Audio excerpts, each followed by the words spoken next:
आज पढ़ेंगे हम संविधान निर्माण, पॉलिटी का क्लास। संविधान निर्माण में सबसे पहला आएगा संविधान सभा का गठन कैसे हुआ, उनके बारे में जानने का कोशिश करेंगे। संविधान सभा का गठन का विचार सबसे पहले एम.एन. रॉय ने रखा। एम.एन. रॉय ने 1934 में रखा था।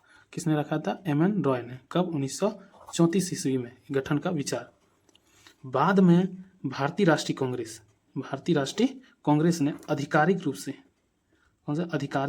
रूप से संविधान सभा का गठन की मांग की। संविधान सभा की गठन की मांग की। उसके बाद कब ये मांग की थी? 1935 में। उसके बाद 1938 में भारतीय राष्ट्रीय कांग्रेस की ओर से पंडित जवाहरलाल नेहरू ने स्वतंत्र भारत का संविधान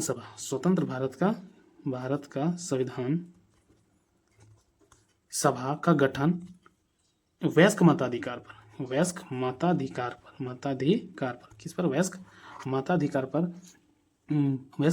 पर संविधान सभा का गठन हो। इसमें बाहरी हस्तक्षेप न हो। ये था संविधान सभा की गठन। इस बात को लेकर ब्रिटिश सरकार ने इस प्रस्ताव को स्वीकार कर लिया। ब्रिटिश सरकार ने स्वीकार कर लिया। और 1940 में इस प्रस्ताव को अगस्त प्रस्ताव के नाम दिया। कौन सा प्रस्ताव के नाम दिया? अगस्त प्रस्ताव के नाम दिया। कौन सा प्रस्ताव था? ब्रिटिश सरकार के। इस प्रस्ताव को अगस्त प्रस्ताव के नाम दिया। 1942 ईस्वी में ब्रिटिश सरकार के कैबिनेट मंत्री सर फोर्ड क्रिप्स तथा ब्रिटिश मंत्रिमंडल का एक सदस्य स्वतंत्र भारत का संविधान सभा का प्रस्ताव लेकर भारत आया। इस प्रस्ताव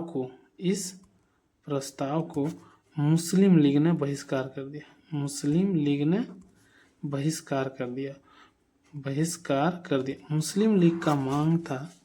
मुस्लिम लीग का मांग था कि भारत को दो भागों में बांट दिया जाए। कितने भागों में बांट दिया जाए?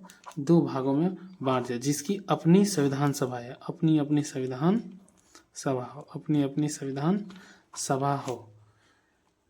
संविधान सभा हो। तब ब्रिटिश सरकार ने एक मिशन को भेजा, जिसका नाम रखा क्रिप्स मिशन। जिसका नाम रखा क्रिप्स मिशन ने दो संविधान सभा की मांग को ठुकरा दिया। ठुकरा दिया। इस क्रिप्स मिशन ने मुस्लिम लीग के सामने एक ऐसा प्रस्ताव रखा जिससे मुस्लिम लीग को काफ़ी संतुष्ट हुआ।